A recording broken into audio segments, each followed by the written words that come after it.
Hi everyone, my name is Sandra Anaketa Moyo and welcome to the screenshot. Today we are at the SRHR Youth Summit 2025 under the theme Youth-Driven Initiatives for Equitable SRHR Services Delivery.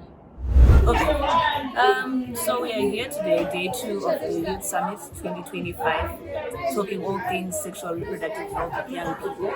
And as we were discussing, there's a key takeaway that we felt we should share with young people concerning accountability in their role, noticing that we normally talk about the role of parliamentarians, key government stakeholders, but we forget our role as young people. What is our role? Our role is to lead these initiatives. We are also accountable to the constituencies that send us to represent them before different platforms. So we also need to ensure that when we lead the initiatives, we go back with the feedback and the follow-up information to those different platforms, a report to our constituencies to say, this is what we have asked, this is the answer that we got, and this is the feedback that they have given us. That process is an important step when it comes to advocacy.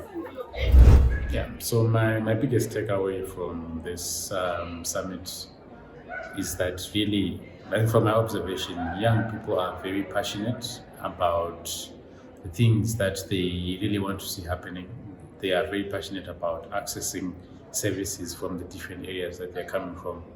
But unfortunately, young people are not up to date in terms of the information about what is happening, especially at a policy level. Some of the issues that the young people are raising are mainly implementation issues and not necessarily policy level issues. And at a policy level, some of these conversations are already being held at a parliamentary level or even at a national level. But young people are not aware of a lot of these. Maybe it's because they are not in the spaces, they're not participating in the spaces for very different reasons. And so my biggest wish, or my biggest takeaway in terms of what I would want to do as a commitment from the summit is that get young people plugged into the different spaces where they can access a lot of this information that they can use for their advocacy. And also just at an individual level, these are some of the things that young people can do. They have so much access to the internet nowadays, different spaces, artificial intelligence and the likes. They can follow parliamentary conversations on the parliament website. They can follow the conversations through consulting their local members of parliament, through consulting their local councillors and engaging in the different conversations, and even engaging in the different spaces at a ward level that they have in the rural areas. There is the ward cause, that conversations that are held at even in the towns. There are conversations that are held by councillors. So we don't just want to see adults in these forums. We want to see young people coming through and making their voices heard, because once they are not there, it means the decisions will be made for them regardless of their absence. Thank you very much. With regards to the major takeaways for this summit and what as a National Youth Council we can commit at my level is that we have structures on the ground. We have the Young People's Network, which are a voice of young people, consolidated, organized voice for young people. And we want to continue capacitating them so much that we reach out to other young people with comprehensive sexuality education and universal access to HIV preventive services. Particularly, young people have to get the right information about how to protect themselves, how to abstain from risky sexual behaviors, as well as how to access HIV preventive services, including HIV testing services, pre-exposure prophylaxis and post-exposure prophylaxis, how to access comprehensive education on condoms, as well as other HIV preventive services as young people. And we look forward to the next summit for us to evaluate the steps in which we have taken, how far we have gone. And I promise we are going to work with young people throughout the year, in as much as we have been working with them. But we want to increase the pace, we want to increase even the funding for young people focused activities. Thank you.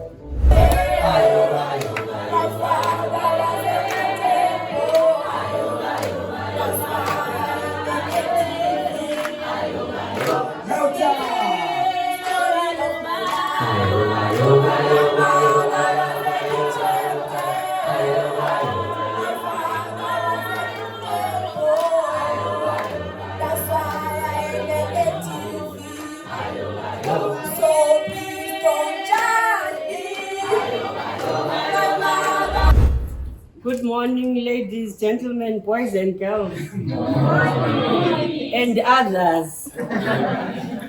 My name is Janet Goti.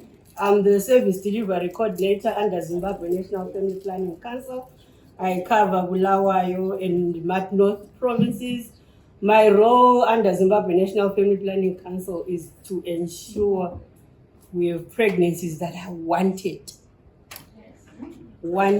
Children by what? Choice, not chance. I coordinate the clinical and the community-based activities in and around Bulawayo for ZNFPC, including young people programming. So we want to make sure we are with you. We've been with you since January and throughout.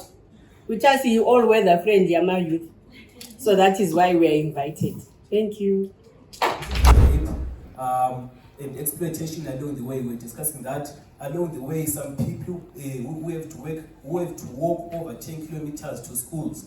They have to then find transport along the way, and they can be given transport by business people, by local miners in mining areas and the likes, and they can be prone to any kind of exploitation along those lines. So then we recommended to say the government should push for communities to open private schools in rural community areas and community-built learning centers.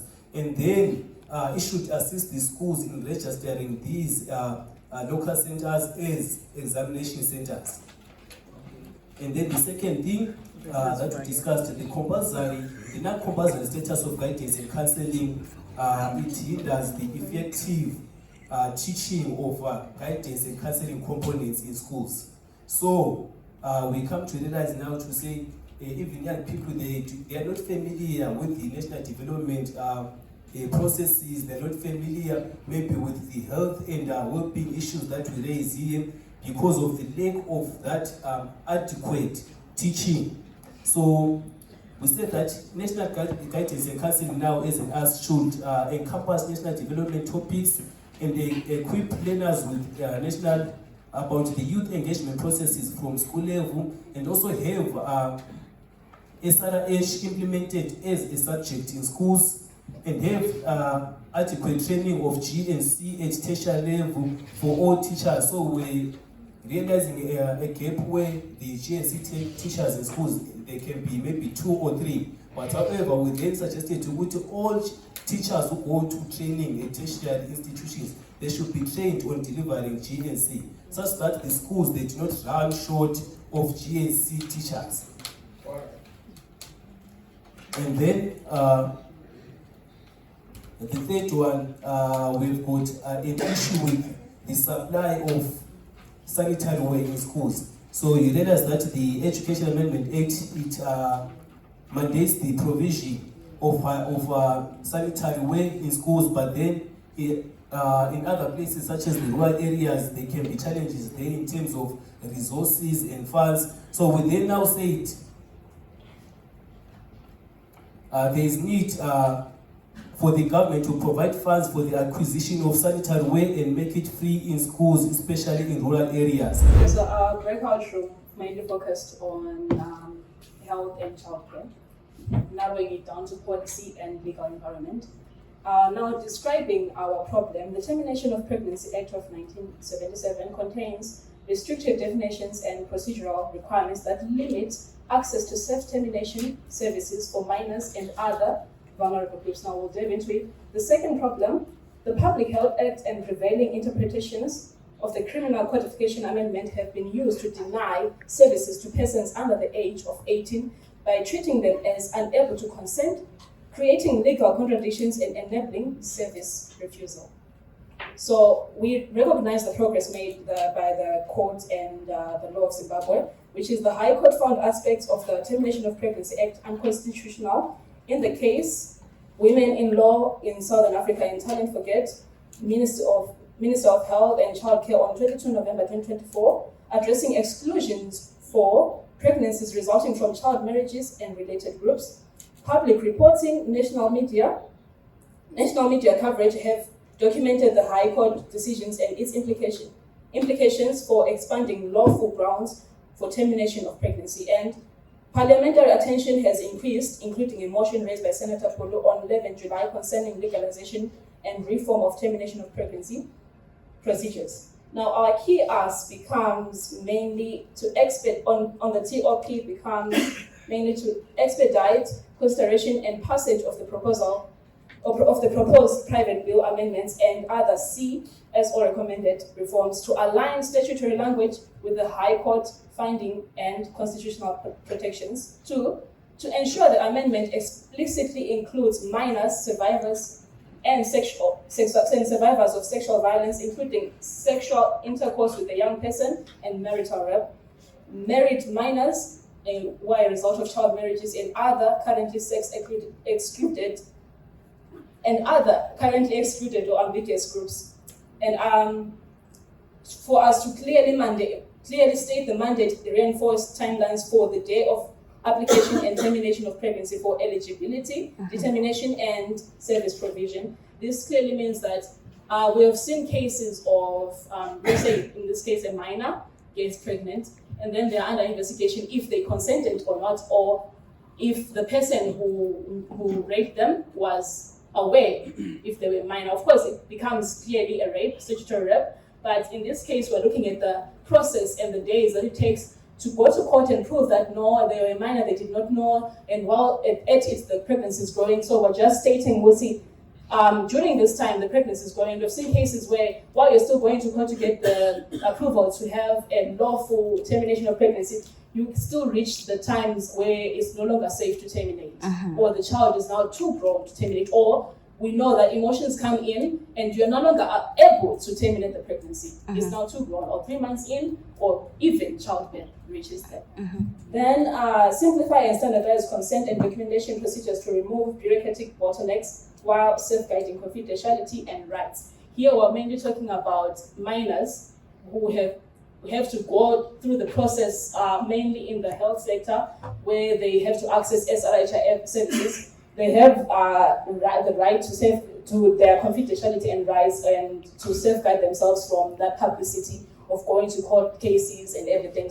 So it's just the ask is just to clearly have the consent and documentation procedures that are removed in the bureaucratic process or around those rights and confidentiality for minors.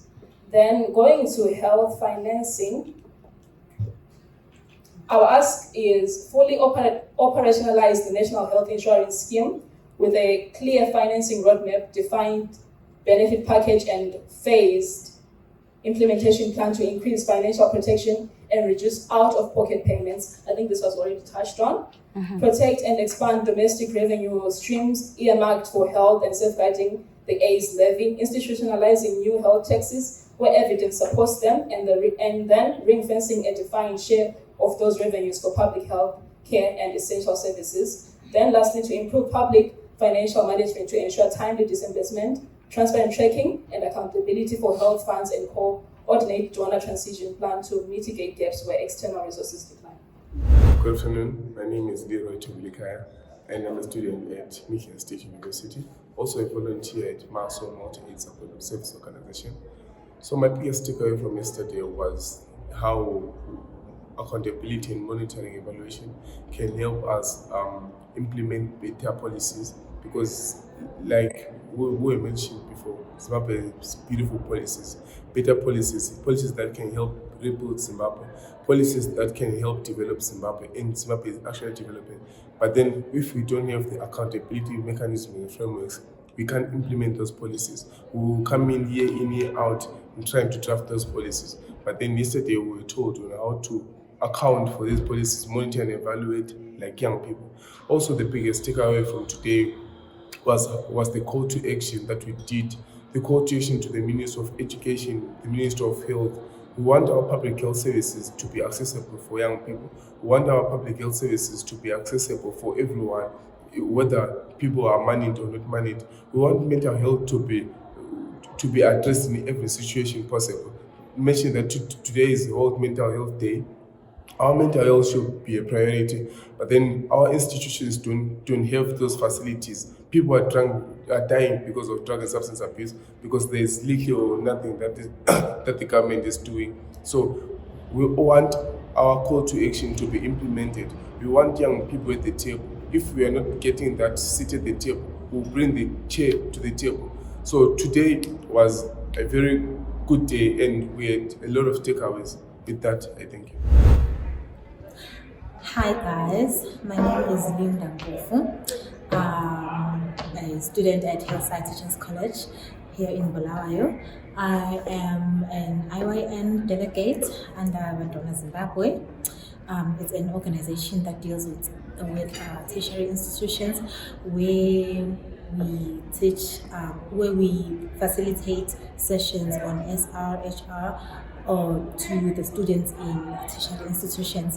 So recently we are doing a project called Hey Girl project that advocates for SRHR services to be given to tertiary institutions, to girls in tertiary institutions, and for the guys we have the male dialogues where they talk about their challenges and all that stuff. So what I enjoyed in the summit, during the summit, is the knowledge that I got here when they talked of how the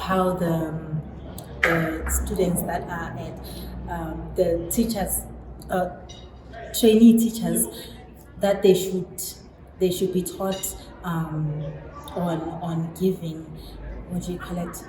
guidance and counseling, so that when they go to the schools they'll be able to facilitate on those things. I think that was my key takeaway. Hi, I'm Noxola Mpele from Young People's Network on Health and Wellbeing, which was convened by the National AIDS Council of Zimbabwe. So here today I am attending the SRHR Youth Summit 2025, which is bringing together youth-led organizations and also policymakers. So my key takeaways from this youth summit, what I got is that as young people, we need to utilize evidence-based data in spreading SRHR information, right? So the sources that you can use, there's ZimStat, there's WHO, UN agencies, there's MOPS, there are so many, but you have to use fact-based information. And also, what I also got is that as young people, we also need to gather information, right? Not only rely on other sources, but you can also gather information by using the likes of scorecards. And also as young people, we need to be capacitated on how to take that information